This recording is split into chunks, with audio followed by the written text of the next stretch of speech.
नमस्कार, खबर दमदार में आप सभी का बहुत स्वागत है। आपके साथ मैं हूं नलिनी पांडे। जेपी नड्डा से मिलने पहुंचे सीएम योगी जेपी नड्डा से मुलाकात कर रहे हैं। मंत्रिमंडल विस्तार पर चर्चा संभव और पीएम मोदी से मुलाकात वो कर चुके हैं। पीएम मोदी को दिया अयोध्या एयरपोर्ट के उद्घाटन का न्यौता। राम मंदिर निर्माण का कार्य भी, उसके बारे में भी जानकारी दी गई है। कार्य की भी जानकारी दी गई, राम मंदिर के निर्माण कार्य की। रात करीब 9 बजे अमित शाह से भी मुलाकात करेंगे सीएम योगी। पवन गौड़ संवाददाता दिल्ली से तमाम जानकारी के साथ जुड़ गए। पवन, क्या अपडेट मीटिंग को लेकर? 1.5 घंटे तक प्रधानमंत्री के साथ मुलाकात करने के बाद अब उत्तर प्रदेश के मुख्यमंत्री योगी आदित्यनाथ बीजेपी के राष्ट्रीय अध्यक्ष जेपी नड्डा के आवास पहुंच चुके हैं और अब जेपी नड्डा के साथ उनकी जो बैठक है उसमें मंत्रिमंडल विस्तार और उनके साथ साथ उत्तर प्रदेश के संगठन का प्रभारी कौन होगा, इन सब विषयों को लेकर चर्चा होनी है। क्योंकि 2024 के लोकसभा चुनाव से पहले मंत्रिमंडल विस्तार होना है, तो ऐसे में उसमें जाति और क्षेत्रीय समीकरण किस तरह से साधे जाएं, उन सब विषयों को लेकर गहनता से चर्चा होनी है। उसके साथ साथ एक और जो महत्वपूर्ण विषय है कि संगठन का प्रभारी कौन होगा, क्योंकि चुनाव के लिहाज से ये बहुत महत्वपूर्ण है। संगठन का प्रभारी उत्तर प्रदेश में कौन बनने वाला है, इन सब विषयों को लेकर बीजेपी के राष्ट्रीय अध्यक्ष जेपी नड्डा के साथ चर्चा होनी है। और अब से थोड़ी देर पहले मुख्यमंत्री योगी आदित्यनाथ बीजेपी के राष्ट्रीय अध्यक्ष जेपी नड्डा के आवास पर पहुंच चुके हैं और दोनों ही नेताओं के बीच में बैठक शुरू हो गई है। ओके, बहुत शुक्रिया आपका तमाम जानकारी के लिए।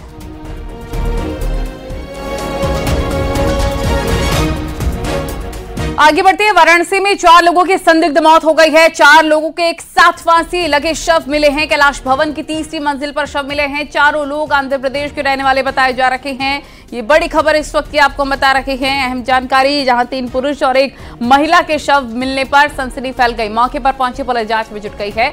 दशाश्वमेध थाना क्षेत्र के देवनाथापुरा का ये पूरा मामला बताया जा रहा है। बड़ी खबर, वाराणसी से 4 लोगों की संदिग्ध मौत। 4 लोगों के एक साथ फांसी लगे शव मिले हैं। कैलाश भवन की 3री मंजिल पर शव मिले। चारों लोग आंध्र प्रदेश के रहने वाले थे। इसमें से 3 पुरुष हैं और 1 महिला, जिनके शव वहां पर लटके मिले हैं। पुलिस मौके पर पहुंची हुई है, जांच पड़ताल की जा रही है। दशाश्वमेध थाना क्षेत्र के देवनाथपुरा का मामला। उपेंद्र हमारे सहयोगी तमाम जानकारी के साथ फोन लाइन पर जुड़ गए हैं। उपेंद्र, ये क्या है पूरा माजरा, इसके बारे में क्या जानकारी और कार्रवाई कहां तक पहुंची है? देखिए, फिलहाल कार्रवाई की बात करें तो पुलिस मौके पर पहुंची है और भी शव का पंचनामा भरा जा रहा है। पुलिस ने बामुश्किल, चूंकि दरवाजा बंद था अंदर से, तो तोड़ के पुलिस अंदर दाखिल हुई है।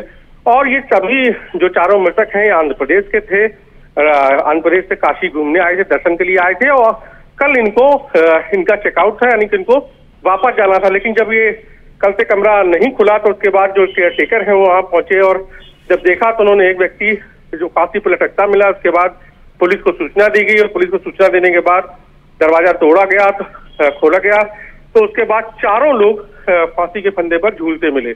अब ये पुलिस पड़ताल कर रही है। फिलहाल आंध्र प्रदेश में जो उन्होंने नंबर नोट कराया है उस पते से आंध्र प्रदेश पुलिस से ही संपर्क किया गया है और जो नंबर है उसके जरिए भी, आईडी के जरिए भी पुलिस वहां की पुलिस से संपर्क में है कि आखिर ये लोग क्यों आए थे और क्या कुछ भी संदिग्ध क्या पुलिस को वहां पर लग रहा है? क्या सुसाइड के एंगल से ही पुलिस जांच पड़ताल कर रही है या फिर हर एंगल से? देखिए, अभी पहली जो पड़ताल है वो सुसाइड के एंगल से ही हो रही है। इसके बाद जैसे जैसे पड़ताल आगे बढ़ेगी, पुलिस तमाम सारी जो स्टाफ है और गेस्ट हाउस का उसके बयान ले रही है। ये आंध्रा गेस्ट हाउस है, उसके कैलाश भवन है, तो वहां ले रही है। फिलहाल जो प्रथम दृष्टया सुसाइड लग रही है और इसी को लाइन मानते हुए पुलिस आगे जांच कर रही है। 4 लोग एक साथ आए थे और ठीक है, लगातार आप इस पर नजर बनाए रखिए। जैसे कोई अपडेट होगा जरूर दीजिएगा। फिलहाल बहुत शुक्रिया आपका तमाम जानकारी के लिए। और कौशाम्बी में प्रेमी जोड़े के मंदिर में शादी का वीडियो वायरल हो रहा है। बताया जा रहा है कि लड़की के परिजन उसकी शादी दूसरी जगह कर रहे थे और जिसके बाद प्रेमी युगल ने मंदिर में शादी रचा ली, उसका वीडियो भी बना लिया। मामला करारी इलाके के इब्राहिमपुर गुवारा का। शादी के बाद प्रेमी जोड़े ने पुलिस से सुरक्षा की गुहार लगाई है।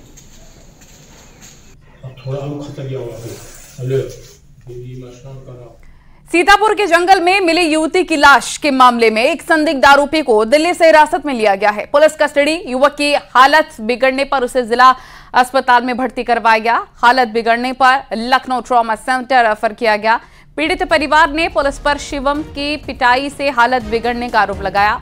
पीड़ित परिवार ने डीएम से मुलाकात करके न्याय की गुहार भी लगाई है।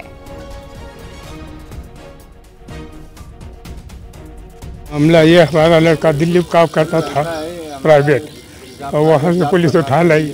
कल हम दिन भर भी थाने में, हम मालूम थाने के यहाँ जब गए तो पुलिस वाले कहें कि शाम को मिला देंगे।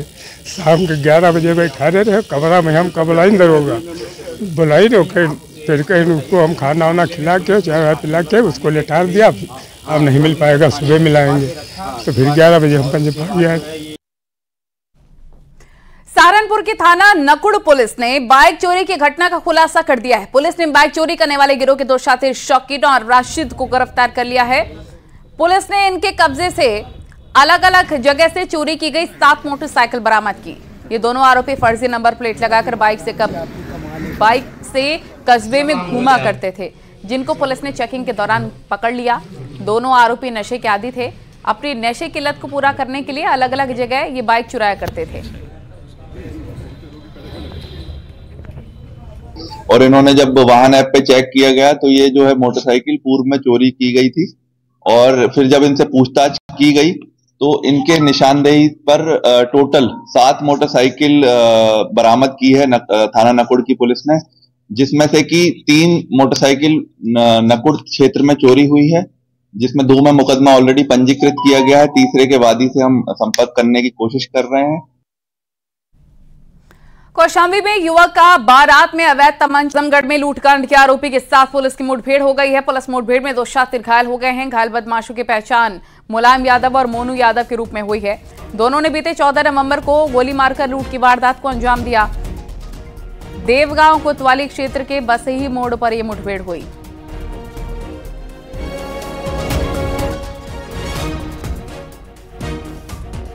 और यूपी बोर्ड के हाई स्कूल इंटरमीडिएट बोर्ड परीक्षा 2024 का परीक्षा शेड्यूल जारी हो गया है। बोर्ड परीक्षाएं 22 फरवरी 2024 से शुरू होकर 9 मार्च 2024 तक चलेंगी और इस बार 55,08,206 विद्यार्थियों का रजिस्ट्रेशन हुआ है। हाई स्कूल में 29,47,324 परीक्षार्थियों ने रजिस्ट्रेशन करा है, जबकि इंटरमीडिएट में 25,60,882 परीक्षार्थियों ने रजिस्ट्रेशन करवाया है।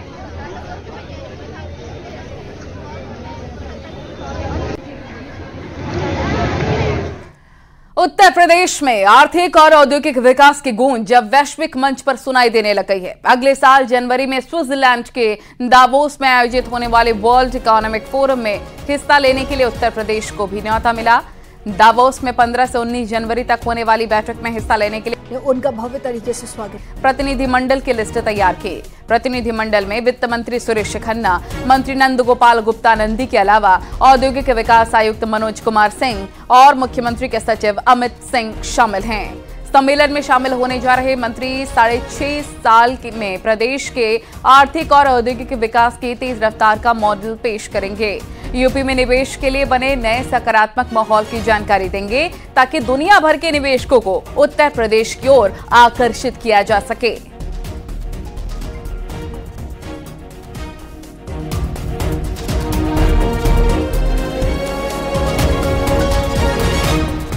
आजमगढ़ में भीषण सड़क हादसा देखने को मिला, जहां पर बेकाबू ट्रक और ऑटो की आमने सामने की टक्कर हो गई। हादसे में ऑटो में सवार 3 लोगों की मौके पर ही मौत हो गई। टक्कर इतनी ज्यादा जबरदस्त थी कि टक्कर के बाद ऑटो के पर खच्चे उड़ गए। हादसा महनाजपुर के देवगांव सिधौना मार्ग के स्थित पेट्रोल पंप के पास का है।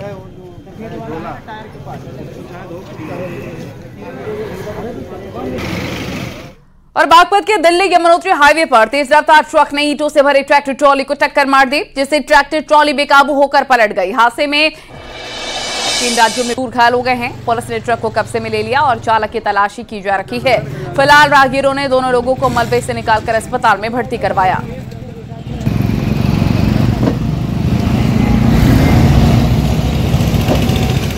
खबर हापुड़ से, जहां पर पिकअप गाड़ी और बाइक की आमने सामने की जबरदस्त भिड़ंत हो गई। इसमें बाइक सवार 3 लोगों की मौत हो गई। सूचना पर पहुंची पुलिस ने शवों को कब्जे में लिया। यह हादसा थाना बाबूगढ़ क्षेत्र के नेशनल हाईवे 9 का है। तीनों बाइक सवार शादी समारोह से लौट रहे थे।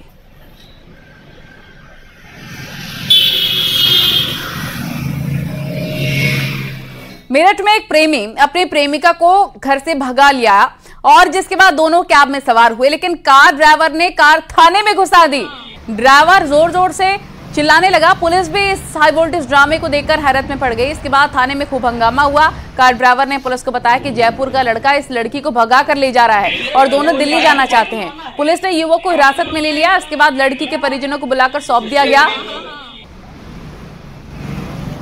पूछताछ के दौरान पता चला कि सोशल मीडिया के माध्यम से दोनों की दोस्ती हुई। लड़की की 1 महीने बाद शादी है, लेकिन उसके पहले प्रेमी ने उसे घर से भगा लिया। हालांकि अभी तक लड़की के परिजनों ने लड़के के खिलाफ कोई शिकायत नहीं दी है। वहां पर युवती को लेकर के कैब से जा रहा था। कैब चालक को रात्रि में ले जाने पर संदेह होने पर वो थाना मवाना थाने पर लेकर आया और पूछताछ में ये जानकारी आई कि ये खतौली का मामला है और थाना मवाना पुलिस द्वारा खतौली पुलिस को बुला करके उनको सपोर्ट कर दिया गया है और वहां पे कार्रवाई चल रही है। कानपुर के पनकी इलाके में एक फैक्ट्री में हुई चोरी का खुलासा हुआ है। एक प्लास्टिक की फैक्ट्री में शातिर चोरों ने प्लास्टिक के दाने की 70 बोरी एक लोडर की चोरी की थी। पुलिस ने 4 शातिर चोरों को गिरफ्तार कर लिया है। एक साथी फरार है, जिसकी गिरफ्तारी के प्रयास किए जा रहे हैं। इनका आपराधिक इतिहास देखा गया है तो इन चारों में से जो समीर है, जिसको गैंग का हम सरगना कह सकते हैं, मास्टरमाइंड कह सकते हैं, उस पर पहले से ही 7 मुकदमे पंजीकृत हैं और ये 7 मुकदमे इसी प्रकार के हैं जिसमें चोरी या घरों के अंदर घुसकर चोरी, इस तरीके के मुकदमे अलग अलग थाना क्षेत्रों में पंजीकृत हैं। इन सभी को गिरफ्तारी की गई है और उनको न्यायालय में इसका रिमांड लिया जाएगा और जो 5वां इनका साथी है उसकी गिरफ्तारी के प्रयास किए जाएंगे।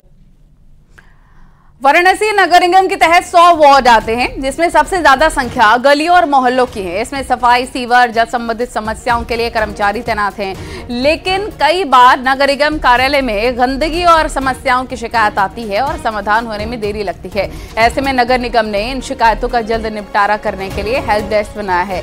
यह help desk Varanasi command centre में बनाया गया है। साथ ही व्हाट्सएप नंबर जारी किया गया है। इसके साथ गलियों में गंदगी करने वालों पर नजर रखने के लिए सीसीटीवी कैमरे भी लगवाए जा रहे हैं। वहाँ पे हमने एक हेल्प डेस्क भी बनाया है, जिसमें एक व्हाट्सएप नंबर हमने जारी किया आम जनता के लिए, जिसका नंबर 8601872688 है। इस पे कोई भी आम जनता अपने यहाँ सफाई से संबंधित, सामान विभाग से संबंधित, पशु से संबंधित, आलोक से संबंधित या सीवर से संबंधित या यदि ऐसा अन्य कोई कार्य जो नगर निगम से संबंधित हो कि अपने शिकायत या अपने सुझाव वहां पे दे सकता है। प्रयागराज में जनवरी 2024 में आयोजित होने वाले माघ मेले को लेकर तैयारियां जोरों पर हैं। संगम तट पर आज विधि विधान से गंगा पूजन किया गया। गंगा पूजन कर माघ मेले के सकुशल संपन्न होने की कामना की गई। मां गंगा, यमुना और अदृश्य सरस्वती से कामना की गई। गंगा पूजन में तीर्थ पुरोहितों ने वैदिक मंत्रोच्चार के साथ दुग्ध अभिषेक कराया और संगम तट पर मां गंगा की भव्य आरती की गई।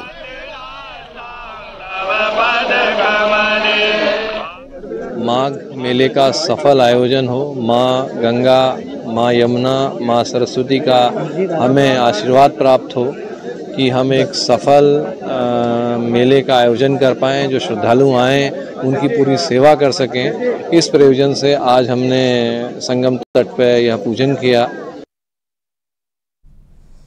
शाहजहांपुर के निगोही में भारतीय किसान यूनियन टिकैत गुट ने किसानों की पंचायत बुलाई। इसमें कार्यकर्ताओं ने छुट्टा पशुओं से निजात दिलाए जाने सहित विभिन्न मांगों को लेकर ब्लॉक कार्यालय में सांकेतिक रूप से धरना दिया।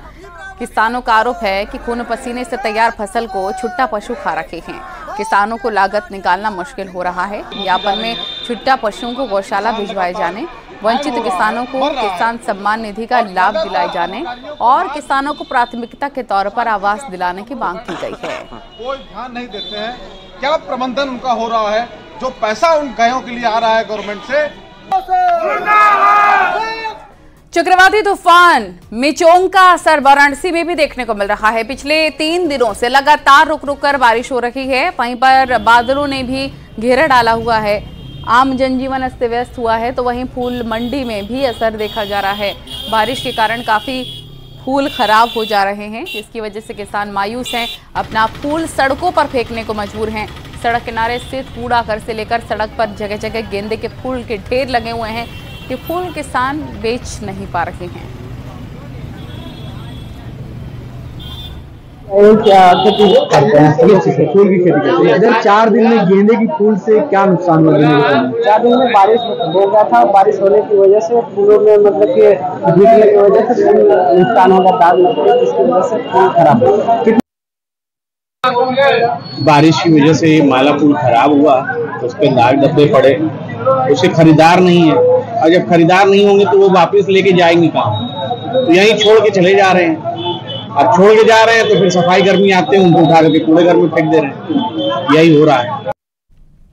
हरदोई में बिजली विभाग की टीम पर हमले की खबर। बताया जा रहा है कि हरपालपुर इलाके के औरीना गांव में 3 लोगों ने बिजली विभाग की टीम पर हमला किया, जिसमें अपर अभियंता घायल हो गए। पुलिस ने 3 लोगों के खिलाफ मुकदमा दर्ज किया। दरअसल बकाया बिजली बिल जमा कराने के लिए बिजली विभाग की टीम ने औरीनी गांव में कैंप लगाया हुआ था। इसी दौरान गांव के ही 3 लोगों ने बिजली विभाग की टीम पर हमला कर दिया। थाना क्षेत्र हरपालपुर में औरीनी गांव है, वहाँ पे जेई बकाया वसूलने के लिए कैंप लगाए थे। वहीं पे गांव के ही 3 व्यक्तियों द्वारा, जिसमें टिंकू, नीलू और इन्हीं के शिवरतन सिंह द्वारा मारपीट किया गया। इस संबंध में अभियोग पंजीकृत करके आवश्यक विधिक कार्रवाई की जा रही है। झांसी में महारानी लक्ष्मीबाई मेडिकल कॉलेज की बड़ी लापरवाही सामने आई है। एक शख्स ने जहर खाने के बाद उसे अस्पताल में भर्ती कराया गया, जहां उसकी मौत हो गई। पोस्टमार्टम के लिए जब पोस्टमार्टम हाउस में शव को रखा गया तो 3 घंटे बाद ही शव की दुर्दशा देखकर परिजनों में हड़कंप मच गया। शव की दोनों आंखें कुतरी गई थी। मृतक के दोनों आंखों के कुतरे जाने की सूचना परिजनों ने स्वास्थ्य विभाग के अफसरों को दी। इस बाबत पूर्व केंद्रीय मंत्री प्रदीप आदित्य जैन ने मेडिकल कॉलेज प्रशासन के साथ साथ जिले के मुख्य चिकित्सा अधिकारी पर गंभीर आरोप लगाते हुए कहा कि पोस्टमार्टम हाउस की हालत बहुत दयनीय है। यहां शवों को सुरक्षित रखने के इंतजाम ना के बराबर हैं। इस सनसनीखेज मामले को लेकर जिले के मुख्य चिकित्सा अधिकारी और मेडिकल कॉलेज के CMS कुछ भी बोलने को तैयार नहीं। अपने बॉडी को निकालने के लिए हमको खुद जाना पड़ा, और खुद जाके जब उन्होंने कपड़ा हटाया तो देखा कि लाश इतनी दयनीय स्थिति में थी कि 1-आधा घंटे तो हम लोगों ने कह दिया जी हमारी बॉडी ही नहीं है बच्चे की। क्यों? उसका पूरी आंखें दोनों खाली गई। तो अंतिम दर्शन लायक वो देह नहीं बचती। और ये 3 घंटे के अंदर एक नौजवान जो करेरा में रहने वाला था, अच्छा व्यापारी था। भगवान राम के प्राण प्रतिष्ठा के धार्मिक अनुष्ठान के लिए जोधपुर से देसी गाय का शुद्ध 600 किलो घी आया है, जो रामलला के मंदिर में अखंड ज्योति और इसके साथ ही रामलला के प्राण प्रतिष्ठा के मौके पर होने वाले धार्मिक अनुष्ठान में उपयोग किया जाएगा। 108 कलश में 600 किलो देसी घी 27 नवंबर को जोधपुर से निकला था, जिसे 5 बैलगाड़ी पर अयोध्या लेकर जोधपुर के संत महर्षि सांदीपनी जी महाराज पहुंचे हैं, जिसका राम जन्मभूमि ट्रस्ट के पदाधिकारी ने कार सेवकपुरम में स्वागत किया। जिन संत महापुरुष के संकल्प से ये गोघृत यहाँ आया है तो उनको तो कृतज्ञता व्यक्त करता ही हूँ। मैं जोधपुर की धरती को एक और प्रणाम करता हूँ। वो प्रणाम है 2 नवंबर 1990 को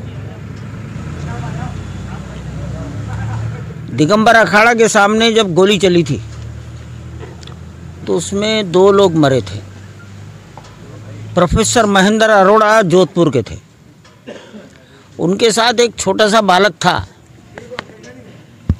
शायद 18-19 साल का रहा होगा, जोधपुर का मथानिया गांव,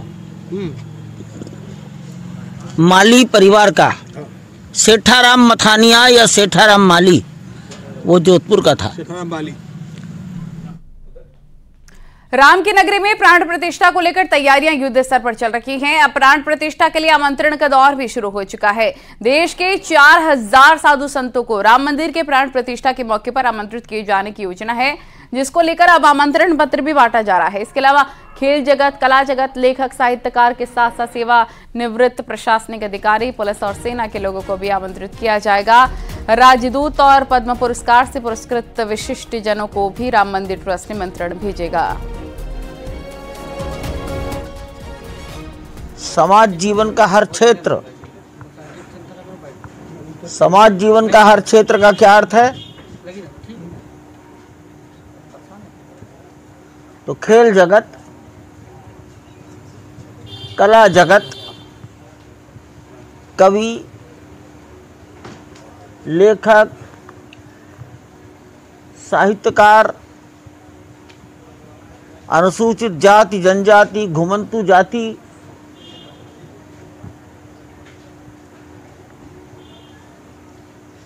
सेवानिवृत्त प्रशासनिक, पुलिस और सेना के अधिकारी,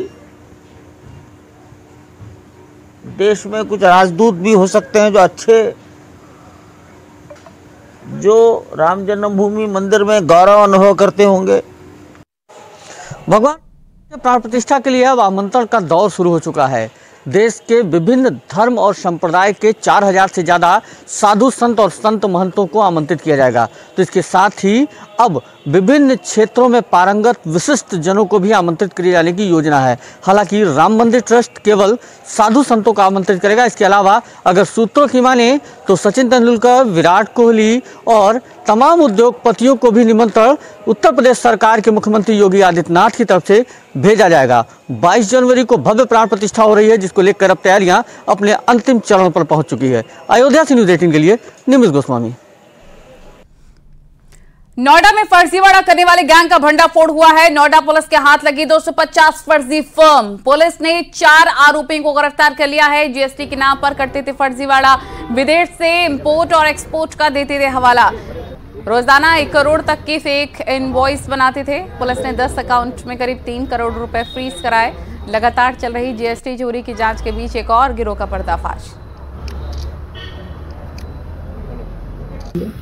साथ ही साथ इसमें हमें फर्जी जो है वो आधार कार्ड्स, पैन कार्ड्स, पासपोर्ट्स और सिम मिले हैं। इन सभी डाटा को हम जो है वो गहन तरीके से एनालाइज कर रहे हैं और ये जो पूर्व में हमारी कार्रवाई की गई थी जिसमें 25 लोग जेल गए थे, उसी क्रम में इन 4 लोगों को जेल भेजा गया।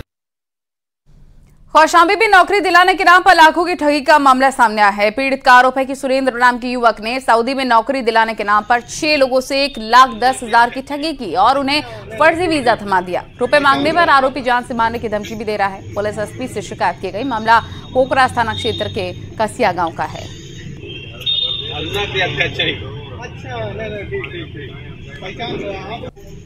और यहाँ वक्त हो गया एक छोटे से ब्रेक का।